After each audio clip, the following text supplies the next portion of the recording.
I absolutely do not mind talking about adult adoption as long as you don't mind the cicadas, tomato, whatever it is, baby, they chirping tonight. Okay, so no, I don't mind, honey. When I tell you, I wish more people did adult adoption because it would change everything, especially for the adoptee.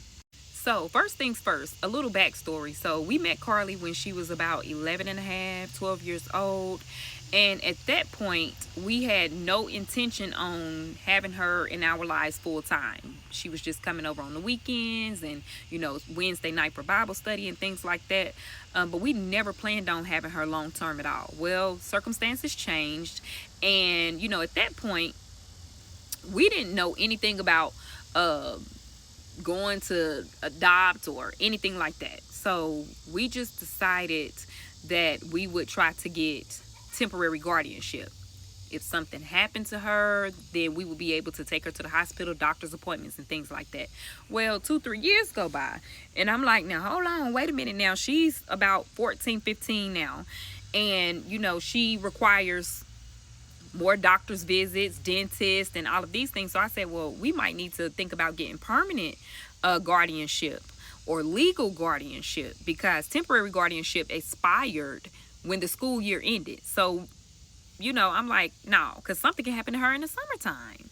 Well, because she was still connected with her biological family, I was like, well, if something happened, then maybe I could, just reach out to them. But I was like, no, baby, we doing everything for this child like she's our own daughter. We need something in place, because anything could happen. Like, I was just mainly worried about something happening to her and us not having any type of say or any type of legality when it came down to it, or whatever the case may be. So we started with just legal guardianship. Now, knowing what I know now, and yes, I am a foster and adoptive parent.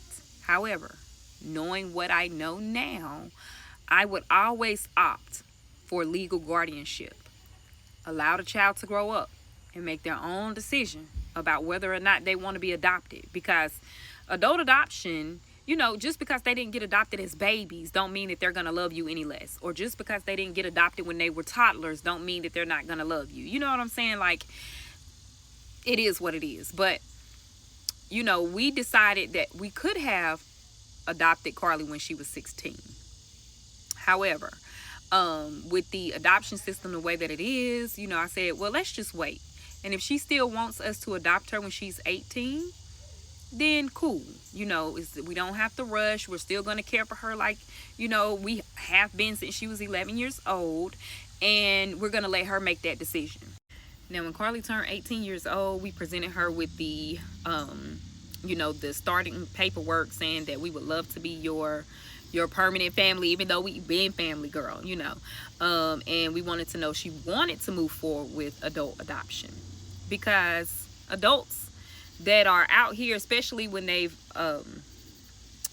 aged out of the foster care system, or some have just cut off their family members because of toxic things that have gone on, or whatever the case may be, and are looking for families. We're put on this earth to, to bond and to be together and to have a tribe and to have family.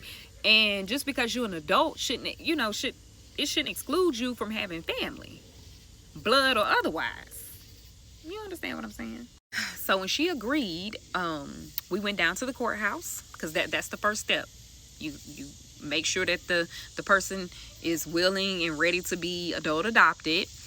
They do have to be a legal adult. You go down to the courthouse, make sure that everybody license is up to date, no expiration, whatever the case may be.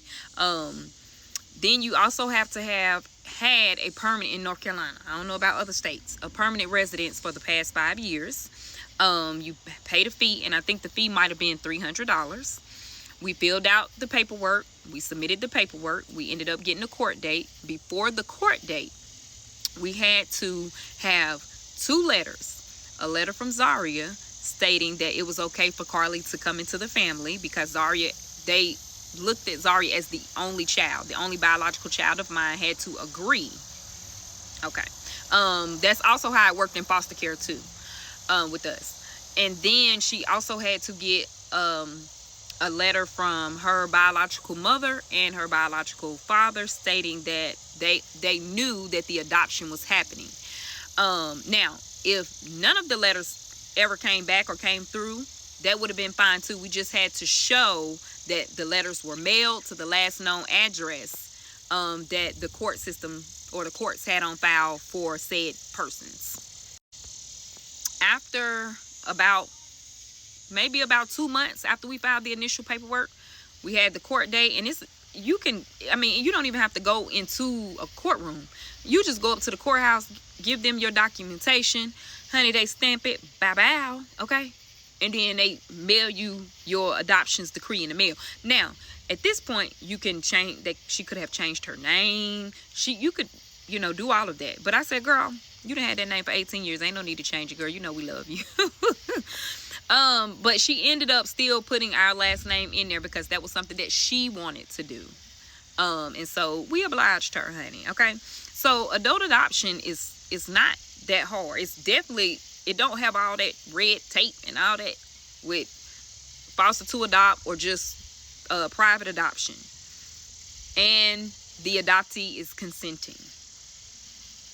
That's just my take. Okay. Well, you have a good and blessed day. Bye.